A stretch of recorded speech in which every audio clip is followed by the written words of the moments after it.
नमस्कार, मैं दुष्टुर उपाध्याय। बलूचिस्तान के लोग दशकों से पाकिस्तान से अपनी आजादी की लड़ाई लड़ रहे हैं, लेकिन पाकिस्तान की खैर सेना और वहां की सरकार उनके इस आंदोलन को बंदूक की नोक पर दबाने में लगे हुए हैं। लगातार बलूचों के साथ बर्बरता की सारी हदें पार की जा रही है, जबरन उन्हें गायब किया जा रहा है, उन्हें मारा जा रहा है। लेकिन इन सब अत्याचारों के बावजूद भी बलूचों के हौसले कम नहीं हो रहे, बल्कि आजादी की लड़ाई और मजबूती के साथ आगे बढ़ रही है।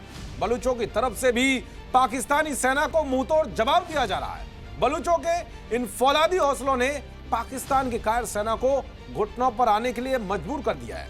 अब जब बलूचिस्तान पाकिस्तान के हाथ से निकलता जा रहा है, बलूचों का विद्रोह लगातार फैल रहा है और स्थिति बलूचिस्तान नाम से अलग देश के निर्माण की हो गई है, तो सरेंडर करने वाले पाकिस्तान ने अब बलूचिस्तान में चीनी सेना की एंट्री कराने का फैसला ले लिया है। आपको बताऊंगा कि आजाद देश बनाने की लड़ाई लड़ रहे बलूच नेता मीर यार ने बलूचिस्तान में चीनी सेना की एंट्री को लेकर भारतीय विदेश मंत्री एस जयशंकर को पत्र लिखकर क्या एक्शन लेने की मांग की है, जिसके बाद भारत भी एक्शन में आ गया है। दरअसल नए साल के मौके पर बलूच नेता मीर यार ने जयशंकर को लिखे पत्र में भारत और बलूचिस्तान के ऐतिहासिक संबंधों और साझा विरासत का जिक्र किया है और भारत से बड़ी मदद की अपील की है।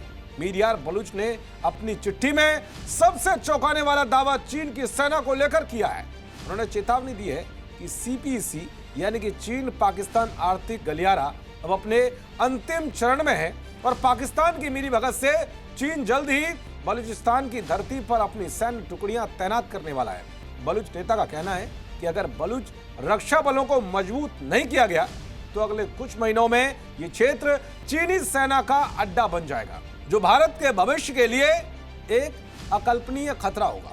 साथ ही मीर यार ने पाकिस्तान में आतंकी ठिकानों को निशाना बनाकर चलाए गए ऑपरेशन सिंदूर के लिए मोदी सरकार की तारीफ की है। बलूच नेता ने कहा कि भारत और बलूचिस्तान के सामने खतरे वास्तविक हैं, इसलिए हमारे द्विपक्षीय संबंध भी उतने ही ठोस और कार्रवाई योग्य होने चाहिए। यानी कि बलूच नेता ने भारत से गुहार लगाई है कि चीन बलूचिस्तान में अपनी सेना तैनात करे कि उससे पहले भारत भी कोई ऐसा एक्शन ले कि जिससे चीन ये हिमाकत ना कर पाए। दरअसल भारत पहले ही सीपीसी का विरोध करता रहा है, ये तर्क देते हुए कि ये पाकिस्तान अधिकृत जम्मू कश्मीर यानी पीओके से होकर गुजरता है और भारत की संप्रभुता सुरक्षा के लिए चिंता का विषय है। तो वहीं बलूच नेता मीर यार ने हाल ही में पीएम मोदी को पत्र लिखकर नई दिल्ली में बलूचिस्तान का दूतावास खोलने की मांग की थी। इसके अलावा मई 2025 में बलूच नेता मीर यार ने आधिकारिक तौर पर पाकिस्तान से बलूचिस्तान की आजादी की घोषणा की थी। उन्होंने यूएन से बलूचिस्तान को एक संप्रभु राष्ट्र डेमोक्रेटिक रिपब्लिक ऑफ बलूचिस्तान के रूप में मान्यता देने की अपील की थी, जिसने मुनीर और शहबाज के खेमे में हड़कंप मचा दिया था। दरअसल 1947 में भारत के विभाजन के समय बलूचिस्तान ने खुद को स्वतंत्र घोषित किया था।